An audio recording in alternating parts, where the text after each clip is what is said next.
Bonjour mes amis, ça va bien? Et vous? Moi je suis très content. Aujourd'hui on va lire une histoire de Jean de La Fontaine. Avant de commencer, n'oubliez pas d'abonner et cliquez sur la notification pour rien manquer de toutes nos histoires. Merci par avance.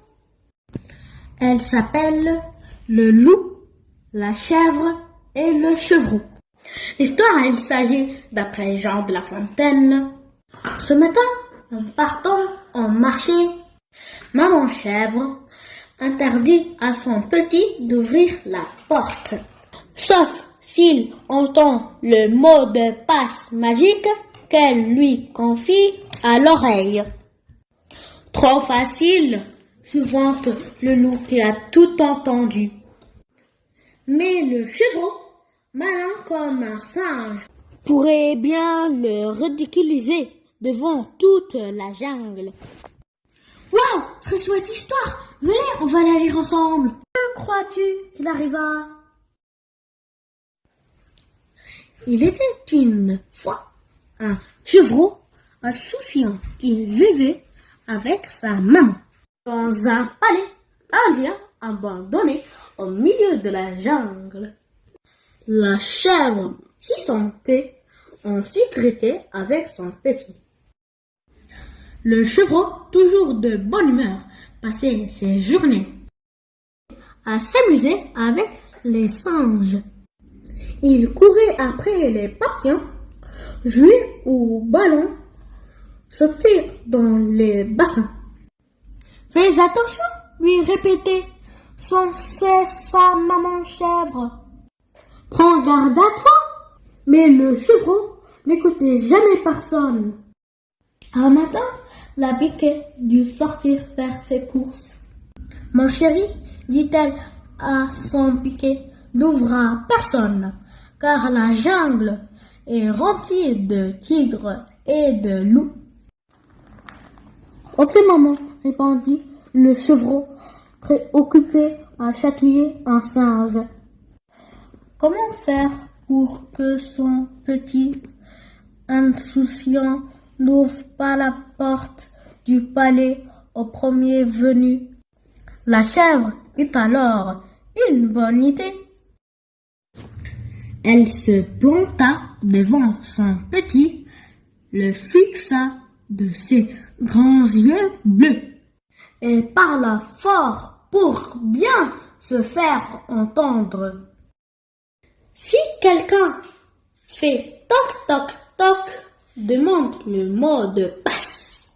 Si on te répond autre chose, n'ouvre surtout pas. Ce ne sera pas moi. C'est quoi le mot de passe?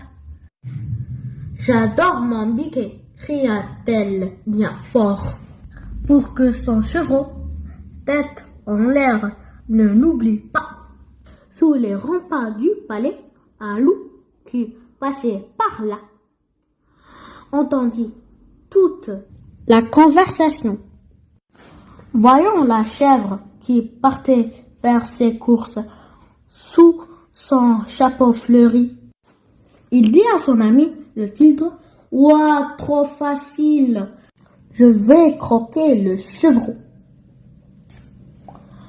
et m'en faire un bon goûter. »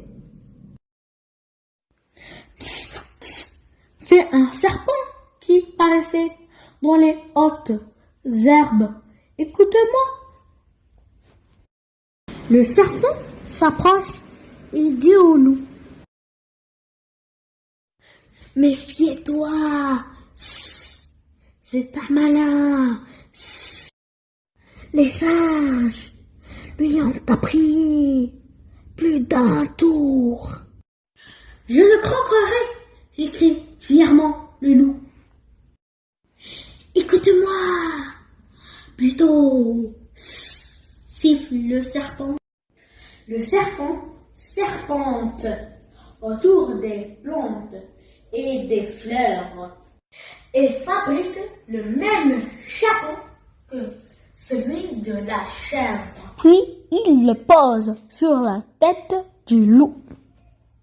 « Vas-y, mon ami, Ainsi déguisé le chevreau, tu prendras pour sa maman.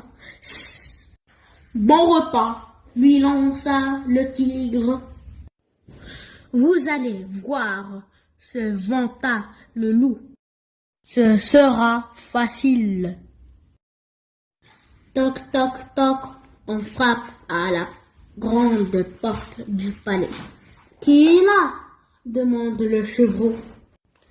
Ta maman, belle loup, en prenant une voix toute douce de chèvre. Quel est le mot de passe?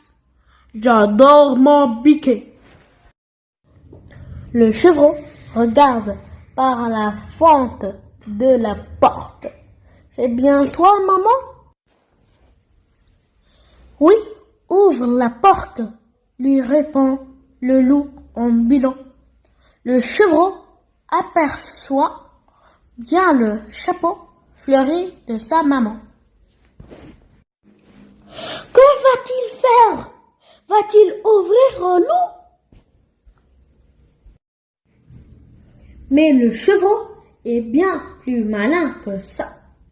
Montre-moi d'abord ta patte, ma petite maman, déclare-t-il.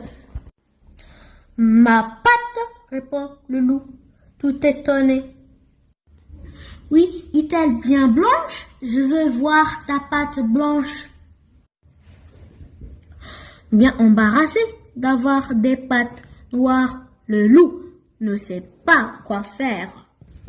Alors siffle le serpent, un peu moqueur. Tu avais dit que ce serait facile, que tu ferais de ce chevreau ton goûter. Bredouille le loup, hésitant.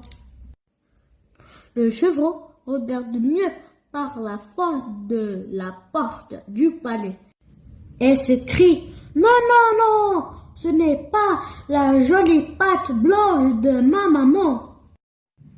Vexé de s'être fait prendre, le loup s'en va sous les moqueries des singes, du serpent et du tigre.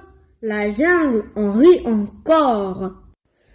Heureusement, le chevreau n'avait pas oublié que deux sûretés valent mieux qu'une. Et voilà, c'est la fin de l'histoire.